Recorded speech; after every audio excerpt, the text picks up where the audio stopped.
નમસ્કાર દર્શક મિત્રો, આપ નિહાળી રહ્યા છો એસ લાઈવ ન્યૂઝ બુલેટિન। નજર નાખીએ અત્યાર સુધીના મુખ્ય સમાચારો પર। લોકસભાની બેઠકોમાં અપક્ષોની ભૂમિકામાં આજે જાણીએ ગાંધીનગર અને અમદાવાદ પૂર્વની બેઠક વિશે। ગુજરાતમાં દારૂબંધી હોવા છતાં 12.57 કરોડનો દારૂ પકડાતા મુખ્ય ચૂંટણી કમિશનર ચોંકી ઉઠ્યા। અહેમદ પટેલ 23મીએ ભરૂચમાં ધરણા યોજશે।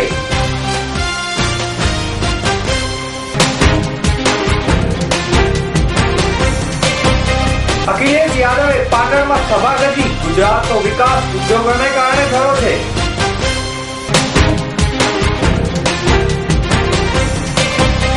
મનમોહન સિંહ 27મીએ અમદાવાદમાં આવશે।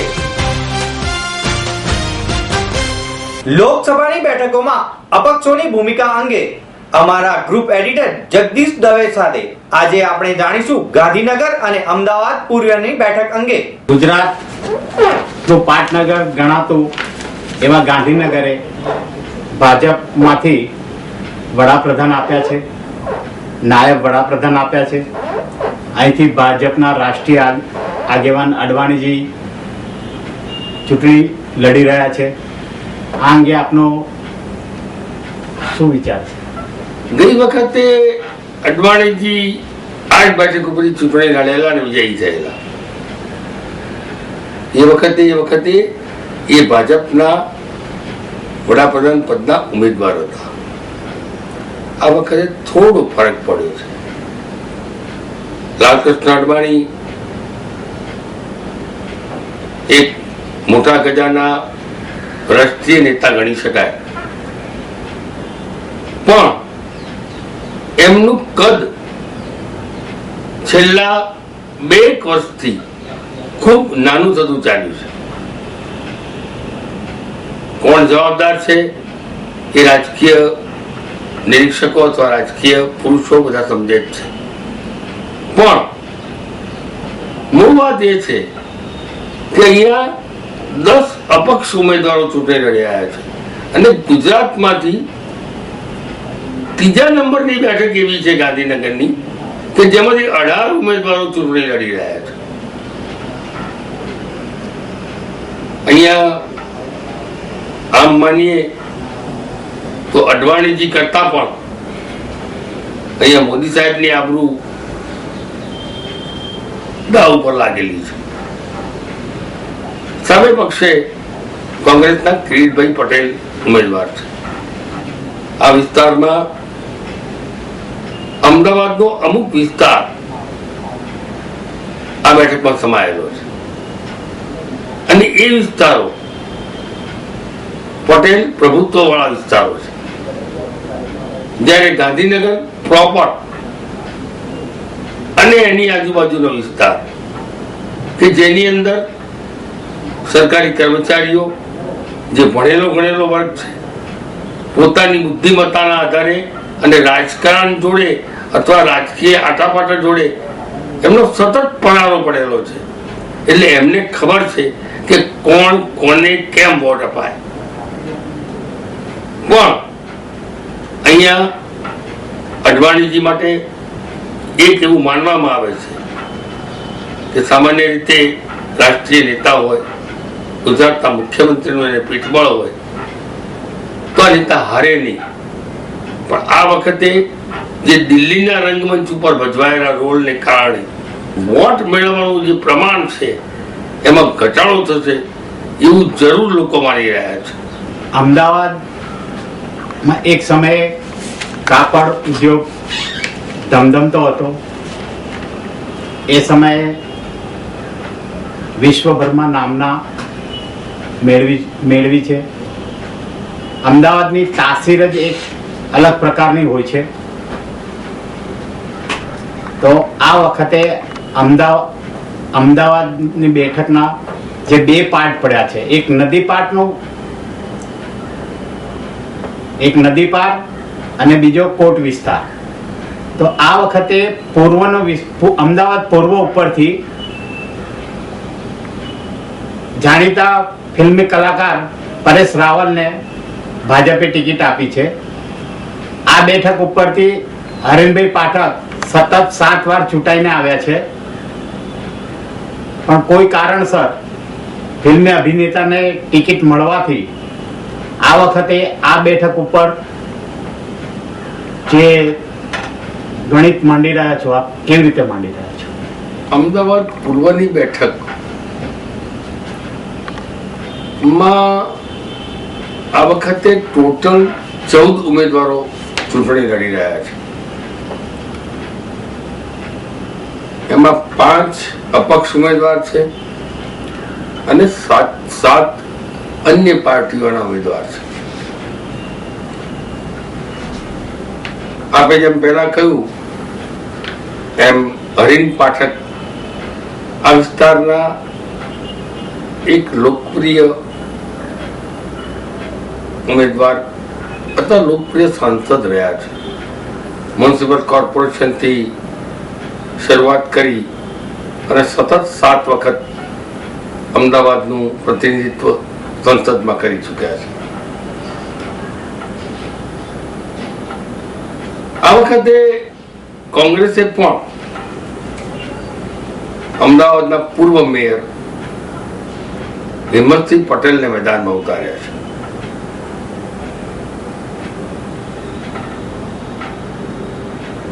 કંઈક અંશે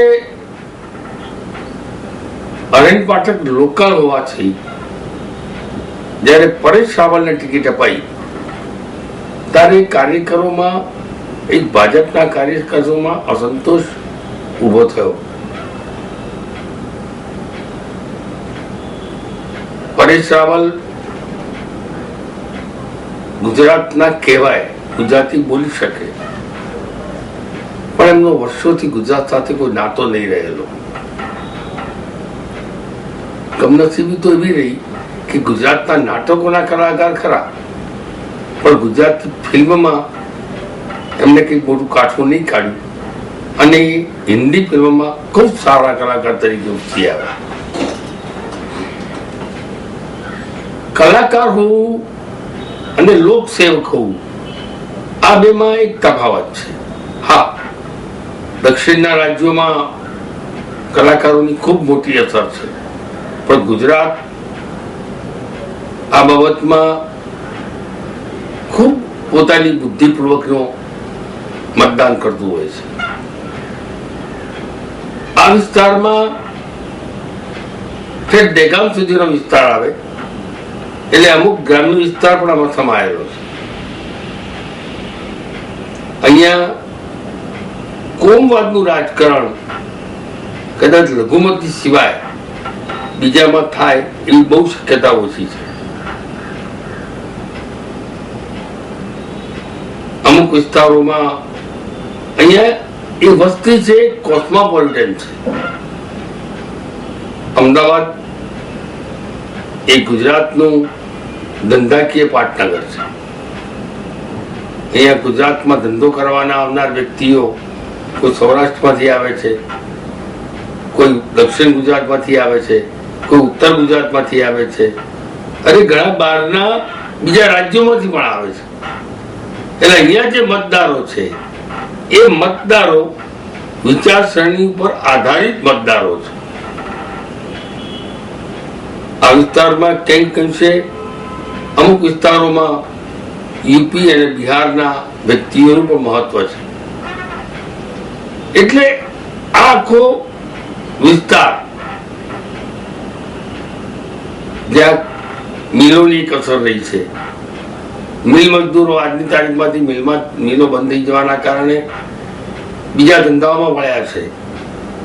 અને પરેશ રાવલ ઉમેદવાર તરીકે અહીંયા નામ છે, પણ અહીંયા ચૂંટણી પરેશ રાવલ લડતા નથી, ભાજપ પક્ષ લડે છે.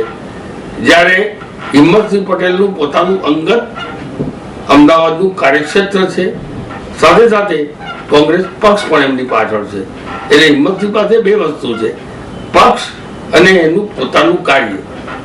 જ્યારે પરેશ રાવલ એમની પાસે પોતાનું કામ કઈ છે જ નહીં, ફક્ત અને ફક્ત ભાજપ અને જે ભાજપ એમને ટેકો આપી રહ્યું છે એના ટેકેદારો અને નરેન્દ્રભાઈની ઇમેજ, આ બે વસ્તુ સાથે ચૂંટણી લડી રહ્યા છે. પરિણામ અમદાવાદની પ્રજા, અમદાવાદી સામાન્ય રીતે ખૂબ બુદ્ધિશાળી કોમ છે, એ બધું કોસ્મોપોલિટન છે. માટે એટલે જે પરિણામ આવે છે એક કાંક જો લાગણીને સૌસભર ઉમેદવારો લોકો વોટ આપશે, એક પક્ષથી જે વોટ આપશે તો ભાજપનું પલડું ભારે ગણી શકાય. વિચારી અને કામના કક્ષાએ વિચાર કરશે તો હિંમતસિંહ પટેલ પણ એટલા જ મજબૂત ઉમેદવાર છે. પરિણામ 30મીએ લેવામાં પૂરાશે પછી કુદરતના હાથની વાત છે. મુખ્ય ચૂંટણી કમિશનર વી.એસ. સંપટ અને 3 ડેપ્યુટી કમિશનર અક્ષય રાઉત, પી.કે. દાસ, વિનોદ જુત્સી સાથે ભારતના ચૂંટણી પંચે સોમવારે ગુજરાતની મુલાકાત લીધી હતી. મોડી સાંજે પત્રકાર પરિષદમાં દેશના મુખ્ય ચૂંટણી કમિશનર વી.એસ. સંપુટે ગુજરાતમાં દારૂબંધીનું ઉત્પાદન, વેચાણ, સેવન અને હેરાફેરી પ્રતિબંધ હોવા છતાં ચૂંટણીમાં તેના વધતા પ્રભાવને સામે આશ્ચર્ય વ્યક્ત કર્યું હતું. 45 દિવસમાં ગુજરાતમાં રૂપિયા 12.57 કરોડનો પ્રતિબંધિત દારૂ પકડાવો આશ્ચર્યજનક બાબત છે. આવા અસામાજિક તત્વો સામે ચૂંટણી પંચ મતદાનના દિવસે અને તે પૂર્વેના 24 કલાકથી વોચ રાખશે. આવી ઘટનાઓ અટકાવવા મુખ્ય ચૂંટણી અધિકારી અનિતા કરવાલ સાથે સોફ્ટવેરની નિયમન પણ કરશે. સાગબારા ડેડિયાપાડામાં 2 પોલીસ અધિકારી દ્વારા આદિવાસી ભાઈ બહેનો પર કરાતા અત્યાચાર સામે કોંગ્રેસ પ્રમુખ સોનિયા ગાંધીના રાજકીય સચિવ અહેમદ પટેલ ના નેતૃત્વમાં આદિવાસી ભાઈ બહેનો દ્વારા આગામી તારીખ 23મીએ ભરૂચ કલેક્ટર કચેરીએ ધરણાનો કાર્યક્રમ યોજાશે. ભરૂચ લોકસભા મત વિસ્તારના જનસંપર્ક કાર્યક્રમ દરમિયાન અહેમદ પટેલે ડેડિયાપાડા ખાતે એક ચોપાલ કાર્યક્રમ યોજ્યો હતો, જેમાં ડેડિયાપાડા અને આજુબાજુના વિસ્તારોમાં લોકોએ સાગબારા તેમજ ડેડિયાપાડા પીએસઆઈ દ્વારા કરાતી હેરાનગતિની રજૂઆત કરી હતી. આ બંને પોલીસ અધિકારી ભાજપના એજન્ટ તરીકે કામ કરે છે. આ અંગે અહેમદ પટેલે ચૂંટણી પંચ તેમજ ડીજીપીને ગંભીર ફરિયાદ કરી હતી. જો આ અધિકારીઓ સામે તાત્કાલિક પગલાં નહીં લેવામાં આવે તો સમગ્ર વિસ્તારમાં પ્રજાજનો અહેમદ પટેલની આગેવાનીમાં તારીખ 23મીએ ભરૂચ કલેક્ટર કચેરી સામે ડેડિયાપાડા 4 રસ્તા ખાતે ધરણા કરશે. સમાજવાદી પાર્ટી અને ઉત્તર પ્રદેશના મુખ્યમંત્રી અખિલેશ યાદવ ગુજરાતની મુલાકાતે આવ્યા હતા. એરપોર્ટ પર પત્રકારો સાથેની વાતચીતમાં તેમણે જણાવ્યું કે ગુજરાતનો જે કંઈ વિકાસ થયો છે તે ગુજરાતના ઉદ્યોગોને કારણે થયો છે, જેમાં અમૂલ જેવી સહકારી સંસ્થાઓનો પણ સમાવેશ થાય છે.